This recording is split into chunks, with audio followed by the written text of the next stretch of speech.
હરિ ઓમ.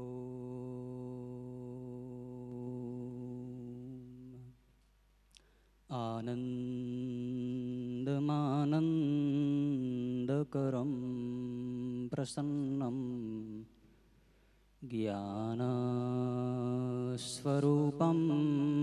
નિજબોધરૂપમ યોગીન્દ્રમિડ્યામ ભવરોગવૈદ્યમ શ્રીમદ્ગુરુમ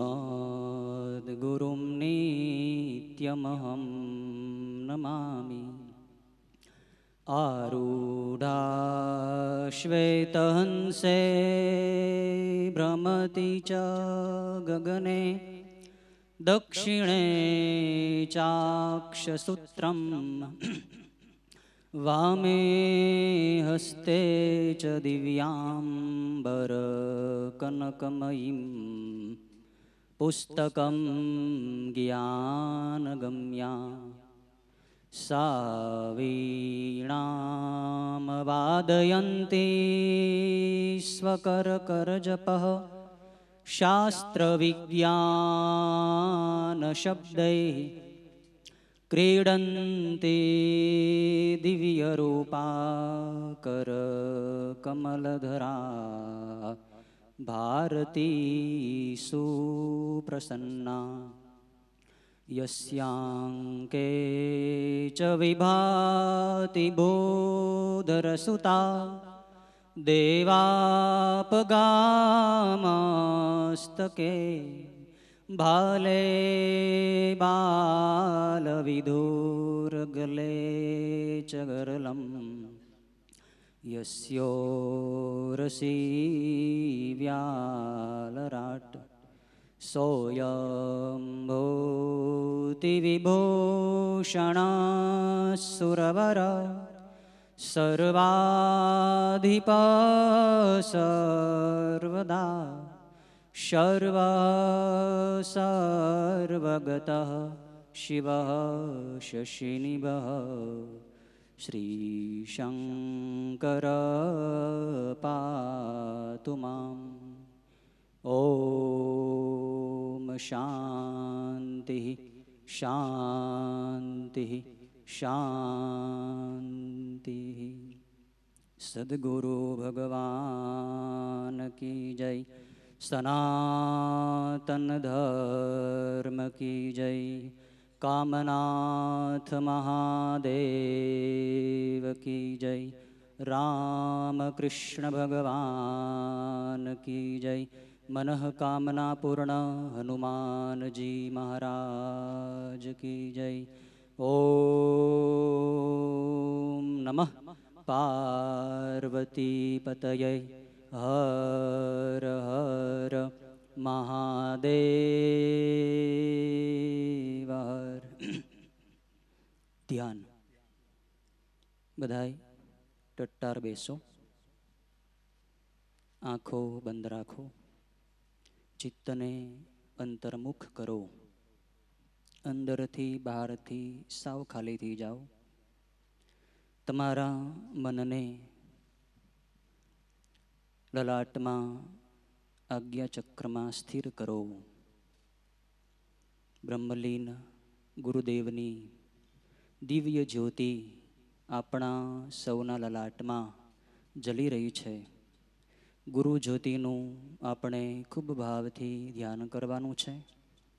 સંસારના તમામ સંકલ્પો, વિકલ્પો, વિચારો, સ્ફુરણાઓ, વૃત્તિઓને એક બાજુ મૂકી એવો ભાવ કરો કે આપણે ગુરુદેવના જ્યોતિ સ્વરૂપમાં ધીરે ધીરે વિલીન થઈ રહ્યા છીએ.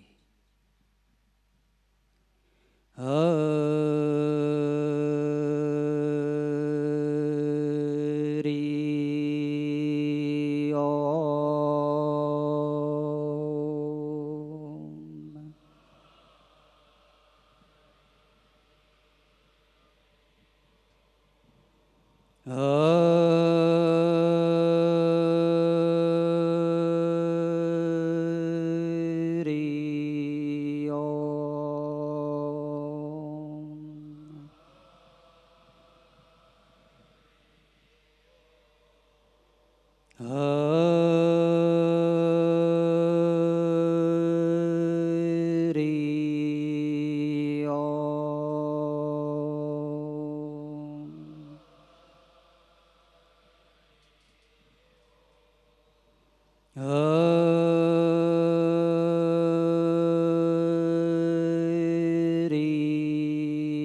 ઓમ.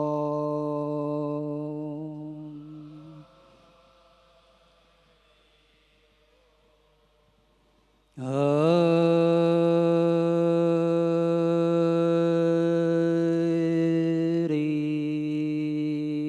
ઓમ.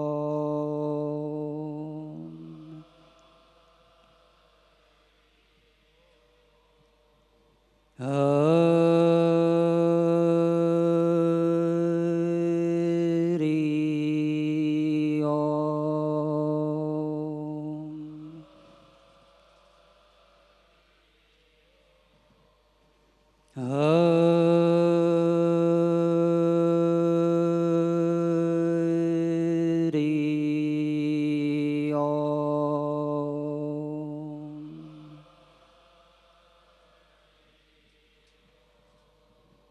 હરિ ઓમ.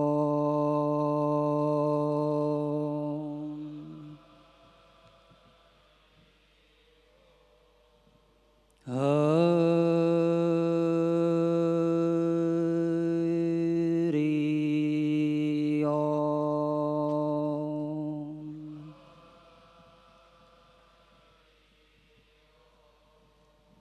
શાંતિ.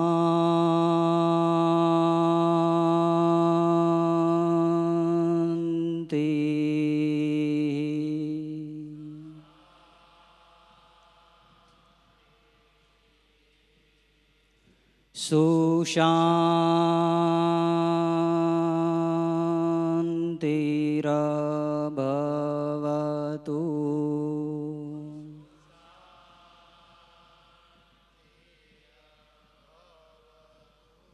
સર્વત્ર શાંતિર્ભવતુ.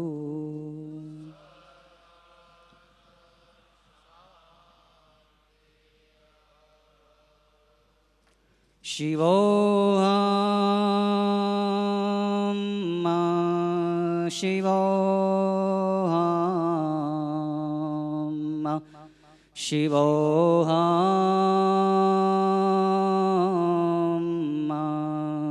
શિવોહમ.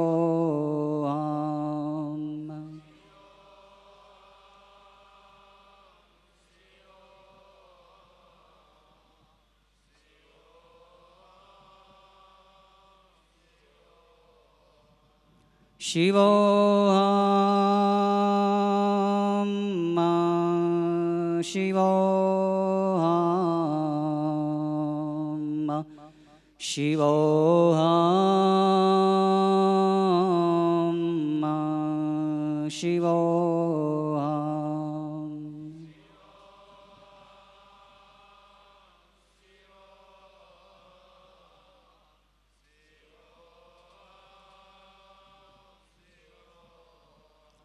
ઓમ ઓમ ઓમ ઓમ ઓમ ઓમ.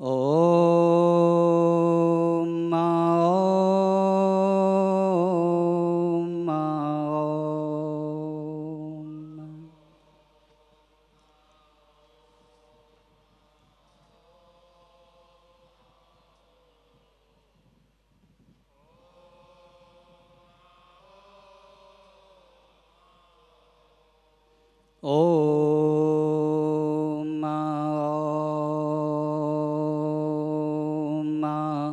ઓમ ઓમ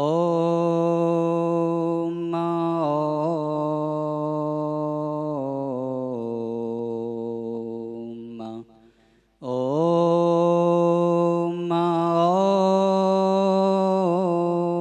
ઓમ.